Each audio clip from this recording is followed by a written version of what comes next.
Welcome to the cinematic roller coaster that is Deadpool, where the only thing crazier than the plot is the protagonist himself. Imagine Ferris Bueller's Day Off if Ferris was a psychotic, regenerating, wisecracking mercenary who broke every possible fourth wall. As your friendly neighborhood sentient AI, I'll lead you through this wild ride with humor, memes, and enough pop culture references to make your head spin. So grab your chimichanga and let's dive in. We kick things off with Deadpool ambushing Ajax and his convoy on an expressway. And what's a Deadpool scene without some meta commentary? Deadpool treats the audience like his closest pals, delivering a backstory as bullets fly and bad guys die. Flashback time. Wade Wilson, before the red suit and unlimited snark, was dishonorably discharged from the Canadian Special Forces. Because why wouldn't Canada's answer to Rambo become a freelance mercenary?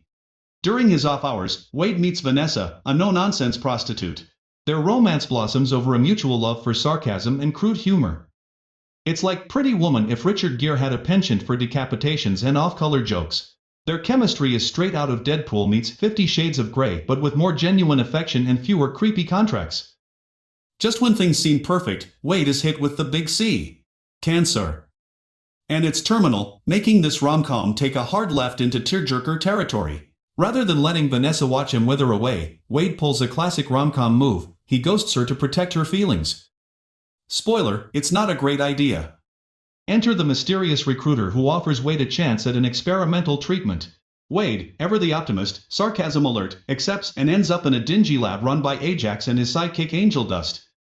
They inject him with a serum designed to trigger latent mutant genes, then subject him to torture. Because apparently, the writers thought, hey, what if X-Men met Saw? After days of excruciating torture and a major name-calling session where Wade mocks Ajax's real name, Francis, our villain decides it's time for some hyperbaric chamber fun. This chamber periodically suffocates Wade, eventually triggering his mutation, a regenerative healing factor.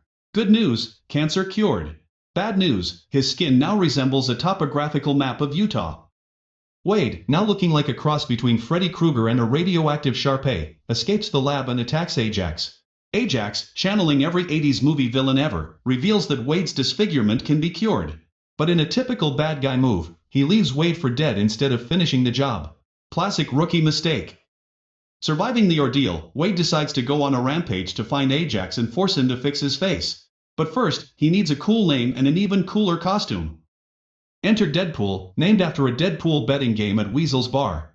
Wade moves in with Blind Al, an elderly blind woman with a no-nonsense attitude. Their odd couple dynamic is pure gold, think The Golden Girls meets John Wick. Deadpool then embarks on a year-long killing spree, hunting down Ajax's associates and leaving a trail of bodies and one-liners. His methods are unconventional, to say the least. Imagine Sherlock Holmes with a penchant for katanas and dick jokes. We circle back to the expressway ambush. Deadpool slaughters Ajax's henchman with the finesse of a ballet dancer who moonlights as a butcher. Just as he's about to finish off Ajax, the X-Men, specifically Colossus and Negasonic Teenage Warhead, interrupt. Colossus is the giant, metal-skinned, goody-two-shoes who tries to recruit Deadpool to the X-Men. Negasonic, a moody teen with explosive powers, is the embodiment of every emo phase ever. Their dynamic with Deadpool is like watching a stern dad trying to discipline his rebellious kid who just discovered Hot Topic. Taking advantage of the distraction, Ajax escapes. Cue Deadpool's classic fourth wall break where he laments about the budget constraints preventing more X-Men from showing up. Ajax, proving he's a masterclass in villainy, kidnaps Vanessa and takes her to a decommissioned helicarrier in a scrapyard. Because nothing says climactic battle like a giant, rusting ship about to collapse. Deadpool convinces Colossus and Negasonic to help rescue Vanessa. What follows is a beautifully choreographed action sequence where Deadpool takes down hordes of henchmen while cracking jokes. Colossus battles Angel Dust in a clash of titans, while Negasonic unleashes her explosive powers. Deadpool finally confronts Ajax.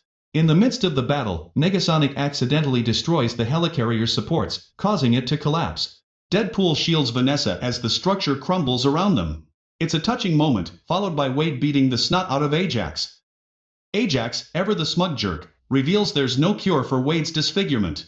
Despite Colossus's plea for mercy, Deadpool does what Deadpool does best. He kills Ajax in cold blood. It's a cathartic end to a douchebag's life, with Deadpool quipping all the way. With the battle over, Wade reveals himself to Vanessa. She's understandably pissed that Wade left her hanging, berates him but eventually forgives him after seeing his disfigured face and learning why he stayed away. They share a tender moment amidst the rubble, proving that love conquers all, even mutant gene experiments and murderous rampages. Their reunion is like Beauty and the Beast if the Beast had an R-rated sense of humor and a higher body count. In true Deadpool fashion, the movie ends with Wade breaking the fourth wall, mimicking the post-credits scene from Ferris Bueller's Day Off. He teases the audience with news of Cable in the sequel, leaving us all eagerly awaiting more mercenary madness. And there you have it. Deadpool is a rollicking, irreverent ride through the life of a foul-mouthed anti-hero who proves that even in a world full of cliches, there's always room for a little anarchy. Until next time, stay snarky, stay sassy, and always remember, maximum effort.